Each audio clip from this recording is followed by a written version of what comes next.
I've never been the type of person to make excuses for my actions, but I'll admit, I did some things that I can never take back. Looking back, it all started so innocently. It wasn't about falling out of love with my husband, at least not at first. It was about feeling something again, feeling alive, something I hadn't felt in a long time. Dan and I had been together for almost 10 years. The first few years were magic. We were inseparable.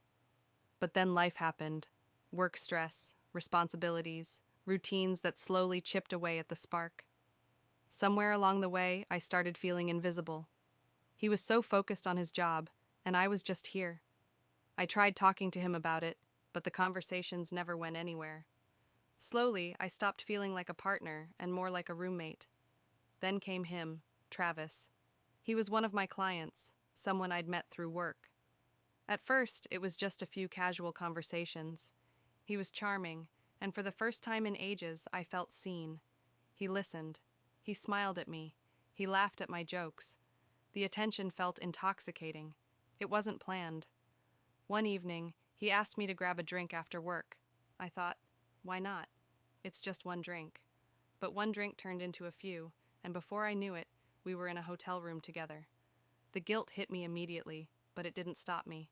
In fact, it felt so good to feel desired again. It was a mistake. But I kept making it. I convinced myself it wasn't that bad. I kept telling myself that Travis was just a distraction, a way to fill the emptiness I felt at home. But then things got messy. We started seeing each other more. I'd lie about where I was, tell Dan I was working late or meeting friends, and the lies piled up. Every time I was with Travis, I felt more alive, but every time I came home to Dan, the shame grew heavier. Eventually, I couldn't keep the lie going. It came crashing down when Dan confronted me. He'd found the texts, the pictures, the lies. He was crushed. And for the first time, I realized how far I had fallen. The man I'd loved for so many years was looking at me like I was a stranger. He couldn't even bring himself to yell. He was too hurt. It broke me.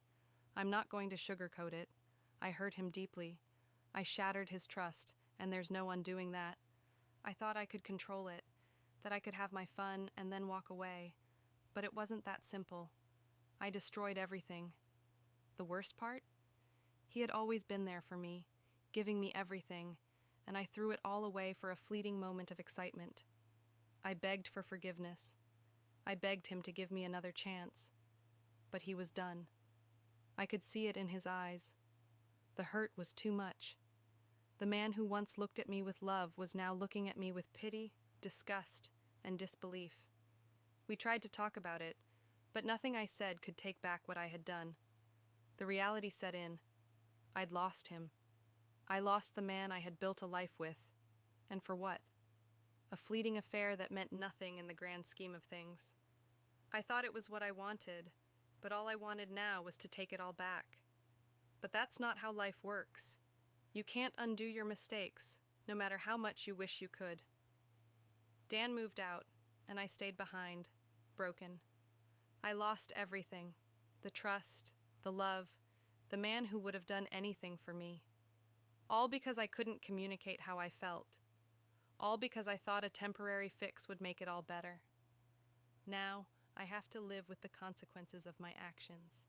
He deserves someone who will cherish him, someone who will never take him for granted. I ruined us, and there's no going back.